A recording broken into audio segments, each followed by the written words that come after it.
আমি একজন মধ্যবিত্ত পরিবারের সন্তান রে ভাই। আমাদের অহংকার বলতে কিচ্ছু নাই। কি নিয়ে অহংকার করব রে ভাই? না আছে বাবার টাকা, না আছে ক্ষমতা। কিছুদিন পরই হয়তো চলে যাব টাকার জন্য দূরপ্রবাসে, হয়ে যাব রেমিটেন্স যোদ্ধা। দামি বাইক আর নিজের খেয়াল খুশি মতো চলার অভ্যাস আমাদের না রে ভাই। আমাদের ইনকাম করে নিজে চলতে হয়।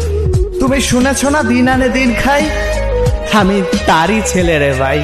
তাই অহংকার আমাদের জন্য নয়। তাই তো বাস্তবতা রয়েছে আমার রক্তের প্রতিটা শিরায় শিরায়।